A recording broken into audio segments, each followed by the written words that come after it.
would you look at that? 2 videos in 1 week. Who is she? Who is she? Who is she? Also, can we please ignore the fact that I've got a huge spot growing on my left nostril? She's quite painful. Hey there guys, my name's Megan if you're new here, and if not, welcome back for another episode of Killer Weekend, where each week we'll discuss a true crime case and you guys can feel free to leave your thoughts in the comments box below.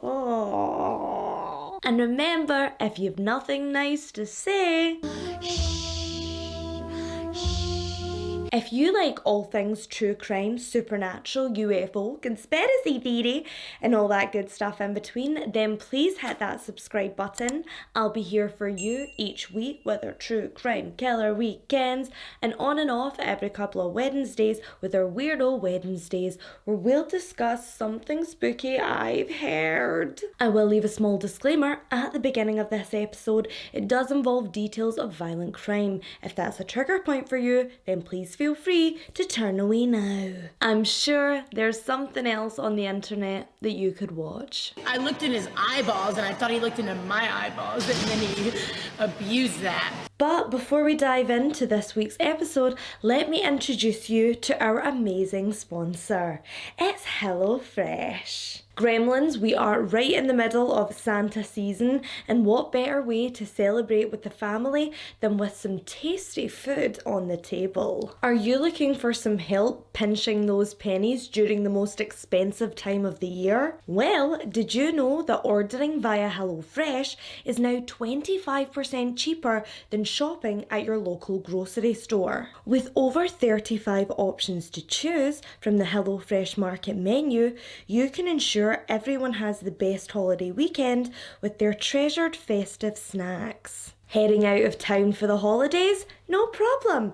Just alter your delivery details and you can enjoy your HelloFresh favourites from the comfort of your cozy staycation. Picture yourself snuggled up by the fire with a good book and some chocolate chip cookies hot from the oven. Speaking of winter warmers, my fiance and I love to keep things spicy. Not like that. I'm talking about the Cajun chicken dirty rice we had for dinner last night. Before HelloFresh, I was Mrs. Vanilla, clueless about what herbs to pair with what, scared of over-seasoning. But with their carefully pre-portioned ingredients, you can guarantee the perfect balance of flavours. This tasty dish only took us 20 minutes to prepare, perfect for a family with a busy schedule this Christmas. And I mean, come on, look at that happy wee face. Don't you want to be that happy? I think you do. If so, try out HelloFresh today. Go to hellofresh.com and use code 18MEGAN for 18 free meals plus free shipping. That's hellofresh.com and use code 18MEGAN for 18 free meals plus free shipping. Happy Christmas cooking! Okay, my wee gremlins, I kind of struggled back and forth on whether to cover this one because it's still an active investigation and it's very recent. But the more I looked into the details of this horrific case, the more I realised that the media just suck. Here you have the deaths of 4 amazing college students and they're largely being treated as juicy gossip. 99% of the journalists, podcasters and Reddit couch detectives who are talking about this case are mainly focused on the rumours and conspiracy theories, but you'd be hard pressed to find any actual compassion for the kids who've lost their lives. It's like a big game of Clue, but everyone's too busy scrambling for that secret that could earn them internet fame or clout to even spell the victims' names correctly. Some people even seem giddy with excitement, just happy it didn't happen in their little town. The families of Ethan Chapin, Maddie Morgan, Zena Kernodle and Kaylee Goncalves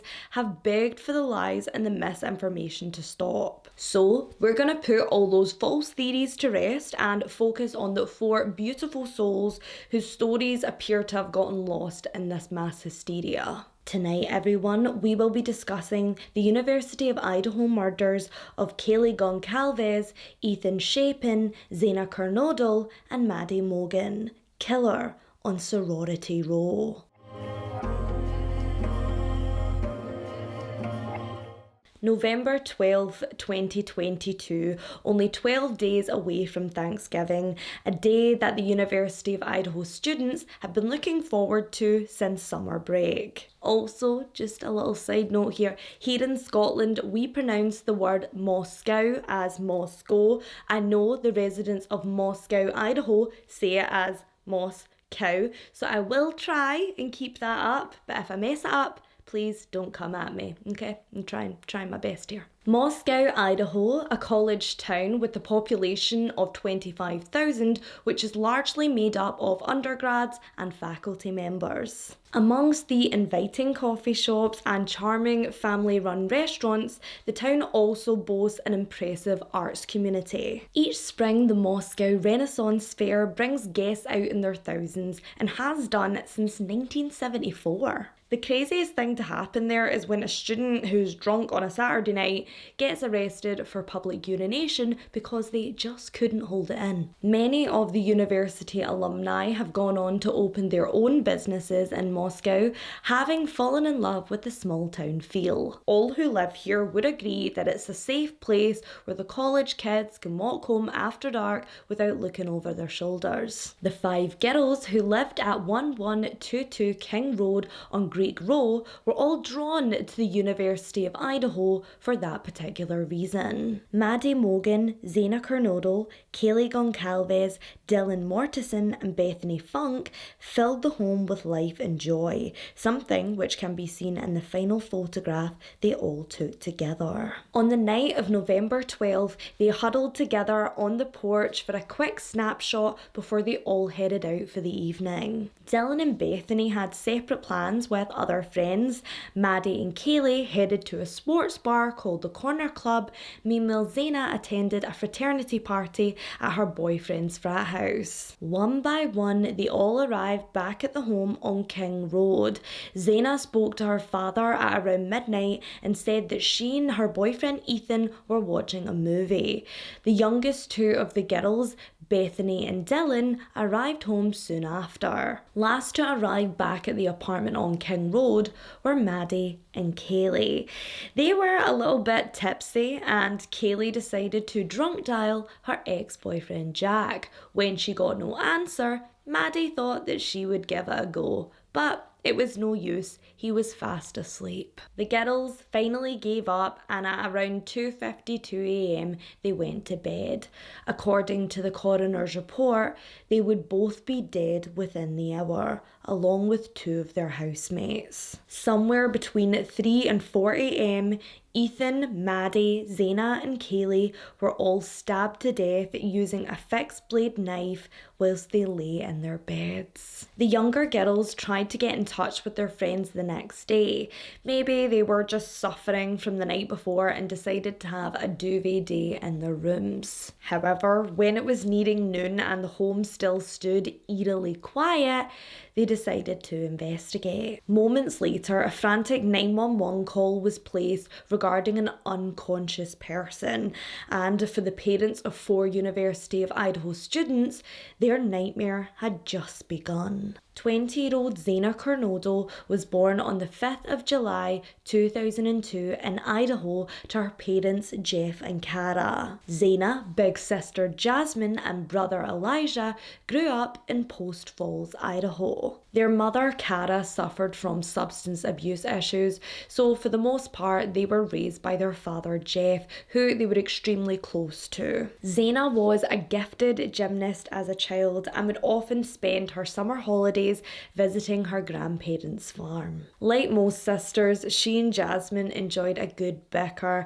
and whilst attending Post Falls High School, it was commonplace to see them chasing each other around the halls, usually over a pair of stolen jeans. Apparently, fellow students would say, "There's the Noodle Sisters at it again," an affectionate nickname given to the sisters by classmates. Zaina took pride in her athleticism. She was on the volleyball and soccer team, and the Kernodles were also avid skiers. Her family would go on to say that she was funny, such a positive person who never got herself involved in any petty high school drama. On the weekends, you could catch Zaina swimming at the lake or at a music festival with friends. She loved EDM music and was a raver baby at heart. After graduating from high school in June 2020, she enrolled at the University of Idaho, majoring in marketing. Eager to fit in and find other girls she meshed with, Zaina pledged Pi Beta Phi sorority, as did Maddie Morgan. The two young women grew very close and even worked alongside each other at the Mad Greek restaurant. Of course, every semester she missed her home comforts, cuddles with her dog Shoeshine and her sister Jasmine, because underneath all that sibling rivalry, the love was always there. Luckily, Zaina was blessed to find her other half at college in the form of Ethan Chapin. 20-year-old Ethan Chapin was born a triplet on the 28th of October 2002 at 4:43 p.m. Within the next 2 minutes, he would become a big brother to his wee sister Maisie and his little brother Hunter. With the kids only 18 months old, the family moved from Seattle to Conway, Mount Vernon, Washington. Along with his fellow triplets, Ethan also shared 3 older half-siblings, Eric, David and Nicole, from his father's previous marriage. His parents, Jim and Stacey, said that he was always laughing. Ethan was smiling when he got up and smiling when he went to bed. Much like his girlfriend Zaina, he was a talented athlete, and whilst attending Mount Vernon High School, he played on the basketball team, wearing his jersey with pride. Ethan, a massive country music fan, grew up inseparable from his 3 siblings, so it was no surprise when they all headed off to the University of Idaho together. Both Ethan and Hunter pledged the fraternity Sigma Chi, meanwhile Maisie pledged sorority Kappa Alpha Theta. The summer before classes started, the sports star took up a job at the Hills Resort in Idaho. He spent his free time playing golf and surfing, just your typical all-American boy. Ethan was a good guy, just living his best life. He lived for the social aspects of university and was well liked within his fraternity. In an emotional statement, his mother would say, "If everyone was like Ethan in this world, it would be a better place." Much like that of our third victim, Maddie, his death reeks of stolen promise. Madison Mae Morgan, nicknamed Maddie, was born on the 25th of May 2001, the only child to her mother Karen Laramie and her father Benjamin Morgan. The couple split when Maddie was very young and both went on to remarry. At the age of 2, she moved from Eugene, Oregon to Idaho, and even as a little girl, Maddie loved everything pink and sparkly. She was a girly girl with an intense passion for fashion, and she longed to have a sister that she could share her secrets with. And when she met Kaylee Goncalves at Charter Academy, it seemed like Maddie had finally gotten that wish. Best friends from the start, the girls shared in everything, just like real siblings. They had a unique bond and treated each other's families as their own, with Maddie joining the Goncalveses on cruises and luxurious trips to Jamaica, Hawaii, and Santa Cruz, California. There was just something about her that drew people in. Maddie was always giggling and bubbly, but she had another side to her. She adored learning, and as a student at the University of Idaho, she made the dean's list every semester. It must have been hard for Maddie being away from her mum Karen for so long. They were as close as a mother and daughter could be. They even had their own set of matching rings engraved with the lyrics, "You are my sunshine, my only sunshine." Maddie was a clever girl, extremely business savvy, and in her final year at university, she exceeded everyone's expectations. Not only did she work part-time for the Mad Greek restaurant, but she also ran their social media accounts and modelled for clothing brand Marmalade Fresh Clothing. Her sorority sisters at Pi Beta Phi said that Maddie was the sweetest soul who was passionate about every aspect of her life. She was a dedicated big sister to the younger members and even had a pair of angel wings tattooed on her elbow, an homage to their logo, a cherub. Maddie's Instagram is bright and colourful, just an insight into who she was as a person, a sea of cute photos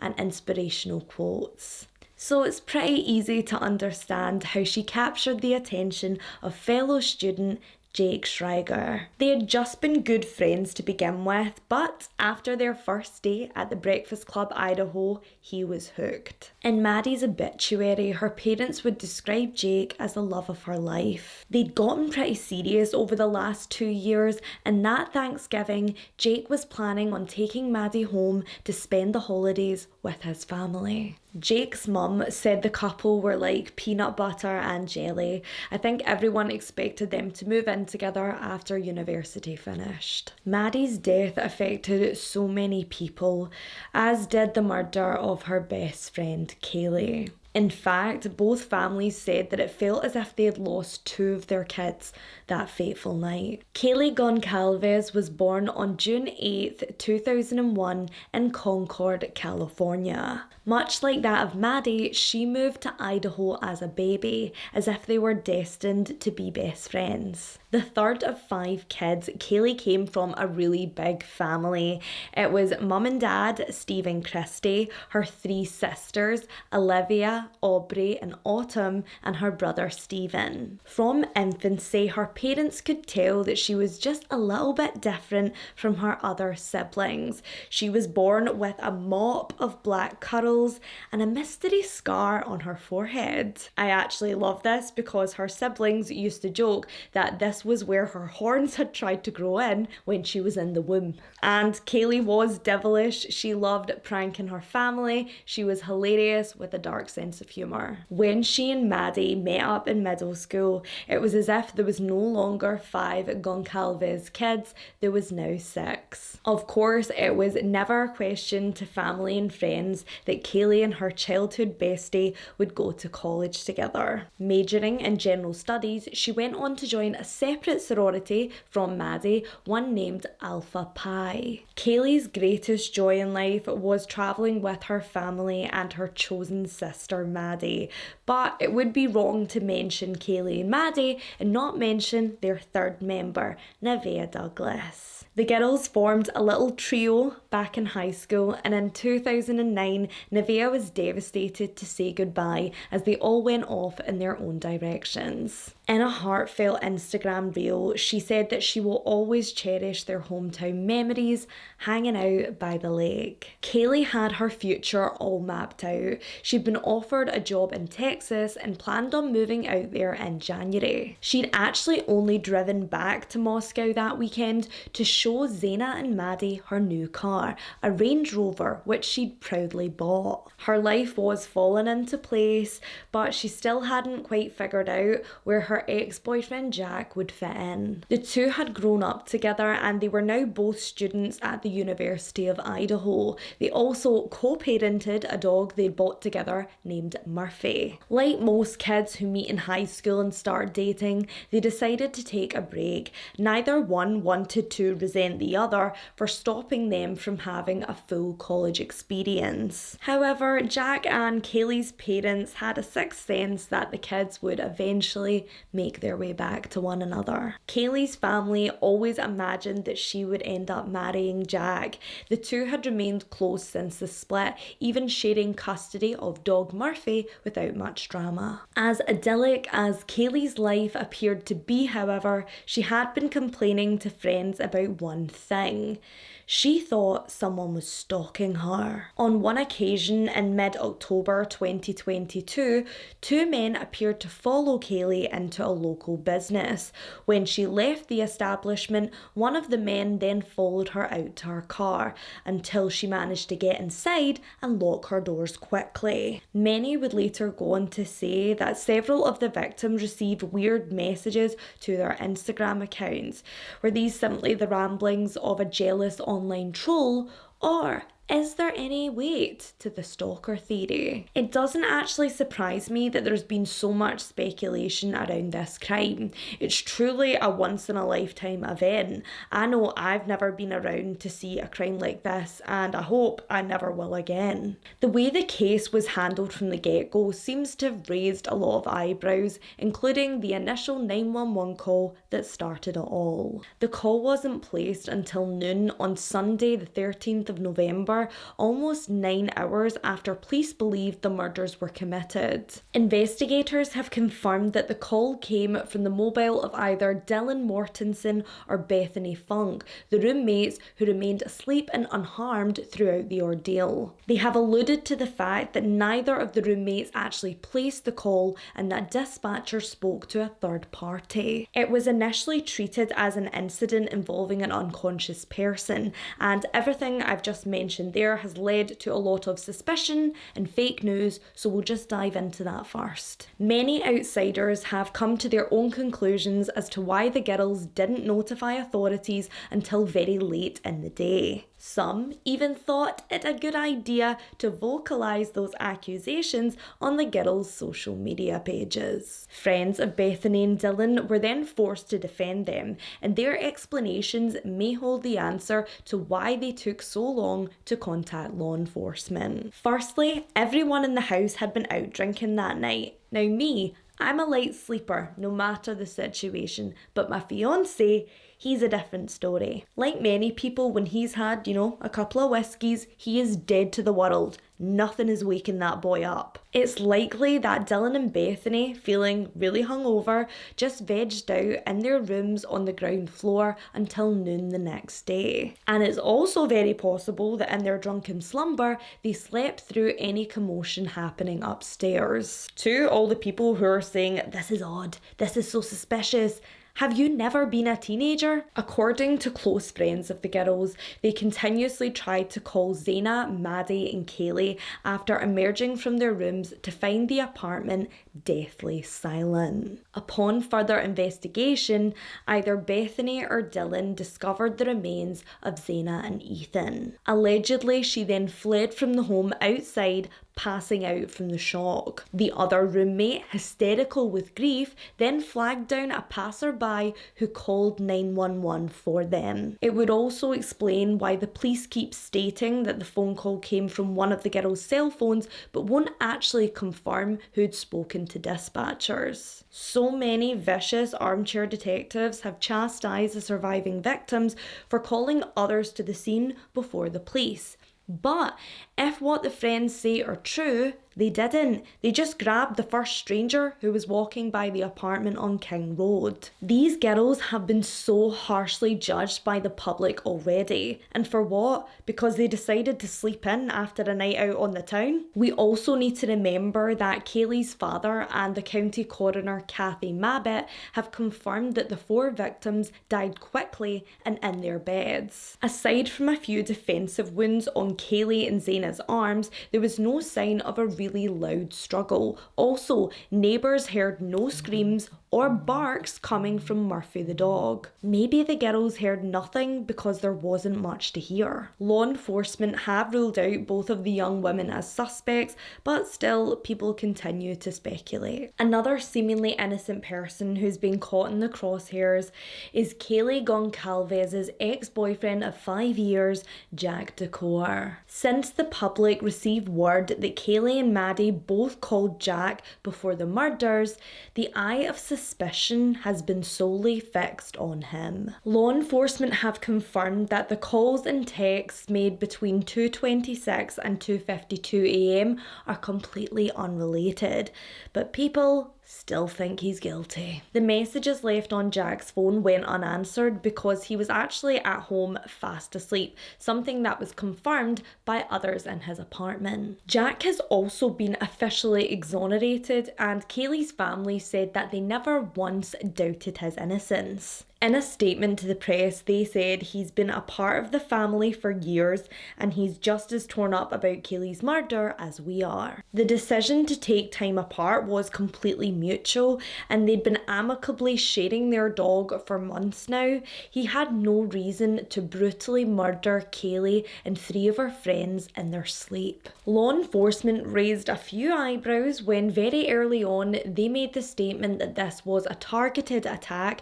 and that there was no immediate threat to the public. This led to the belief that the killer or killers not only knew the victims well, but picked them off specifically. But with no suspects and no solid proof of a motive, how could detectives know for sure that this person would not kill again? Well, they didn't, because only days later, they retracted the statement publicly. And listen, I totally get it. You know, it's a horrific murder in a relatively small town. Residents are panicking. You've got to say something. But to make such a bold announcement before you really know what's going on could be very irresponsible for several reasons. You don't know who this person is. You don't know why they've done this. So to tell people that they can go back to their normal lives and leave their doors unlocked is actually pretty reckless. Not the rock band. Also, say this as a serial offender, someone who's looking to shock the public and make a name for themselves, and you've just shouted from the rooftops that there's nothing to be afraid of. You could have just provoked this monster into lashing out again with the mindset of, oh, you're not afraid? Well, I'll give you something to be scared of. And finally, I hate to say it, but fear is a great motivator. If the locals are afraid, they're gonna be on high alert, which means they're more likely to notice that neighbour acting odd or that kid who seems extra fascinated by the murders. The minute law enforcement use the words targeted, isolated incident, people get detached. They start to fall back into that, well, it's none of my business mentality, and therefore they might miss certain red flags happening around them. Understandably, the families of the victims haven't been best pleased about the way the investigation has been handled so far. Kaylee Goncalvez's family have been extremely vocal about the fact they are looking to hire a private investigator. Several times, law enforcement have made crucial errors regarding the timeline, meaning that the family are finding out details from the local press. Even the county coroner, Kathy Mabbitt, really lived up to the nickname Chatty Kathy when she divulged multiple confidential facts to the media. No one should have to look to the Daily Mail website to find out who killed their child. Who was this person? Was it someone who knew the kids, or was it just some random sicko who picked them out? Well, there is evidence on both sides. The fact that neither of the girls sleeping on the ground floor were harmed would suggest that the killer was not familiar with the layout of the home. If the girls were fast asleep and completely silent, the killer could have mistook the bedrooms on the lower level of the house as a laundry room. I just doubt that a murderer so vicious would risk leaving behind potential witnesses if he knew they were there. The Kaylee stalker theory has also recently been debunked and ruled out as an isolated and unrelated incident. The 2 men who followed her into the store that day and then to her car have been tracked down, interviewed and exonerated. However, her parents aren't too sure that she wasn't the killer's intended victim. Her father, Steve, had previously hinted that her injuries were more severe than that of her fellow roommates. Also, at the time of the attacks, Kaylee wasn't staying at 1122 King Road. She had moved back home with her parents and was preparing for her move to Texas. She was only home that specific weekend as a kind of last hurrah and to show the girls her new car. Is it just a coincidence that the killer decided to strike then and there? Could this mean that the 4 victims not only knew their killer, but knew them well? There appeared to be no sign of forced entry at the scene, which is odd because according to their families, Maddie and Kaylee were definite door lockers and would have checked the door before heading to bed. The main door to the floor that Zaina and Ethan were sleeping on that night had a keypad lock, and the students were a little bit more generous with the code than their families would have liked. So many details of what happened that night remain a mystery, but here's what we do know so far. Zaina and Ethan attended a party at his fraternity. They then ended up back at the house for around midnight, confirmed by a phone call between Zaina and her dad. Dylan and Bethany arrived separately and then headed to bed on the ground floor. Maddie and Kaylee left the sports bar Corner Club at around 1:30 a.m. and then headed to grab some food at a local food truck called Grub Truck. There, the girls were captured on someone's Twitch live stream, and the girls can be seen ordering some carbonara, and then they leave in a black vehicle at around 1:45 a.m. On the footage, which was later released to the public, the girls can be seen hanging out with a guy wearing a cap and a hoodie. He's just kind of hanging around the girls, and then the two of them jump in the black car, which was later confirmed to be a campus ride service. Hoodie guy, having now been ditched, heads off in the opposite direction on foot. He was tracked down by investigators and ruled out as a suspect. The girls arrived back at 1122 King Road. As Kaylee's room was a bit of a mess from the move, they both decided to head into Maddie's bedroom, where they then called Kaylee's ex-boyfriend Jack. When they got no answer, they went to sleep. Somewhere between 3 and 4 a.m, the 4 students were then attacked using what is now believed to have been a fixed blade hunting knife, as Bethany and Dylan slept downstairs. Law enforcement are now looking for a white 2011 to 2013 Hyundai Elantra, which was seen in the immediate area of the home around the time of the killings. The driver may have critical information regarding the case, so if you know who owns this vehicle or you're the owner of the vehicle, please come forward and contact the local tip line. The reason this case has captured all of our attentions is because it's just so shocking. It's the kind of thing that you would see in the plot of Halloween or Scream. It reminds me so much of the Ted Bundy sorority murders and the killings of the Gainesville Ripper. It shakes all of us to our core because it's so terrifying it must be fiction. I can't even imagine how the residents of Moscow must be feeling right now.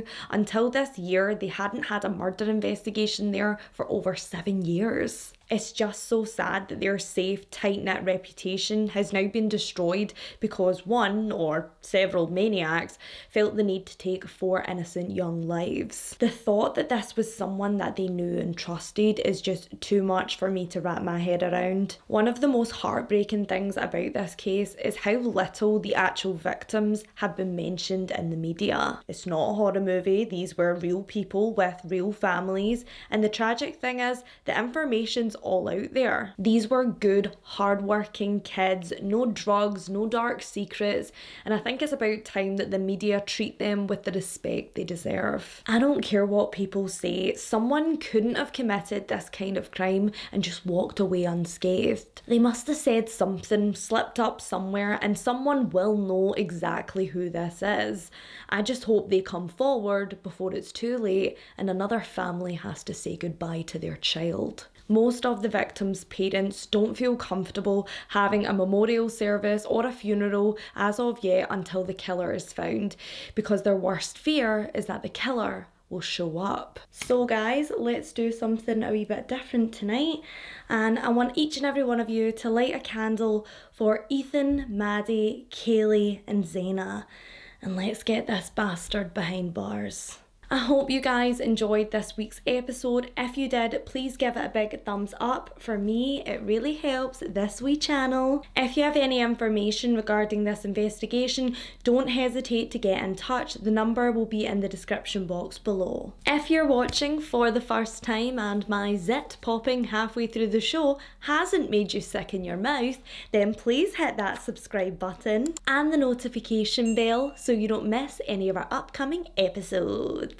If you'd like to see what this wee cardigan wearing Scottish lassie does in her free time, it's not that exciting, but feel free to follow me, not home because you know, that's illegal, on Instagram at Megan True Crime. I also have a TikTok page that I never use at megan.truecrime. Please feel free to send me pictures of your candles that you've lit in honour of tonight's victims. I love you all so much, so please remember to lock your doors, don't talk to strangers, and don't accuse random strangers of murder on the internet, okay? It's a little bit tacky. You're tacky and I hate you.